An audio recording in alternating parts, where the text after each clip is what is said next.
You couldn't imagine, actually, the Prime Minister now talking in those terms about Vladimir Putin, could you?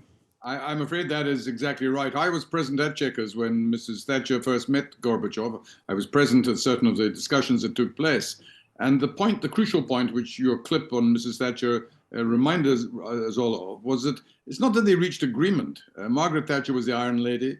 Mikhail Gorbachev at that time was about to be the leader of the Soviet Communist Party. But they were able to begin the process of trust. And to have trust between political leaders doesn't require agreement. It means that you feel gradually that what that other person is saying, you can rely on as being their view, and that what they will say they will deliver, they will deliver. Now, with Mr. Putin, we're the exact opposite. He's lied his way throughout all the dramas of the last few months, if not years, and there is no trust between Putin and almost any world leader.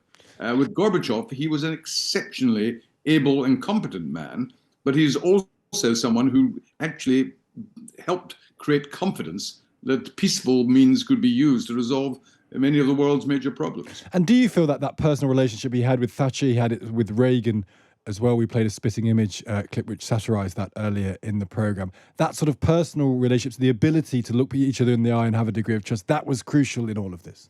It was crucial. Of course, it wasn't the total requirement. What Gorbachev also demonstrated, and this was fundamentally different to previous Soviet leaders and Putin today, was that he would not use military force to deny his neighbors the independence they craved. So when the Baltic states were seeking independence, he refused to send Soviet troops in. You'll remember Soviet troops went into East Germany, into Hungary, into Prague, over the previous 20, 30 years. Gorbachev said, we're not going to do that anymore. We've got no right to do that. These countries must be entitled to achieve their own independence if that is what they wish. Now, that was revolutionary by the standards of the Soviet Union. It made him unpopular in some people, but Putin, for example, has always said that the collapse of the Soviet Union was the greatest disaster of his lifetime. Well, that's not what the rest of the world felt.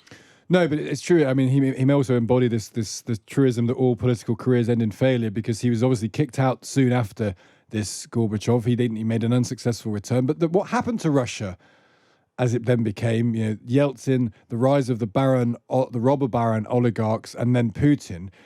Is it dangerous that we overpraise Gorbachev? We see him through too much of rose-tinted spectacles? Because not necessarily. I mean, I think that the judgment that you come about foreign leaders, and the same applies to the way other countries see the United Kingdom or the United States, is in relation to foreign policy. And Gorbachev's legacy has been, to a very large extent, confirmed. And all the countries, if you think during the Cold War, the Soviet Union controlled half of Europe, right up to and including almost half of Germany.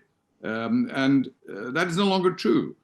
All the countries of Central and Eastern Europe, including the Baltic states, including Poland and Czech Republic and what was East Germany, they're all now firmly part of the democratic world, and all the stronger for that. What has failed was the attempt to transform the Soviet Union into an open, pluralist society, not identical to the West, but sharing the kind of freedom that people in the West take for granted. That's what Gorbachev aspired to. That's what Putin has destroyed. And Edward Lucas, we were talking to, was saying to us that actually Gorbachev didn't really have much of a clue about that. He didn't really understand how free markets would work in practice. He didn't really understand how free political systems would work in practice because, as you say, at the beginning, and we shouldn't forget this, he was the leader of the Communist Party that had enslaved all of those satellite nations. Yeah, sure, it may be true that he didn't understand it, but don't underestimate the extraordinary, if not difficulty, it's almost the impossibility of what he was seeking to do. You can't transform a communist system, economic system, where all of industry, all of the economy, all of employment is controlled by the state, into a market economy such as we have in Western Europe. And that takes several years to do. And you have to dismantle before you can reconstruct.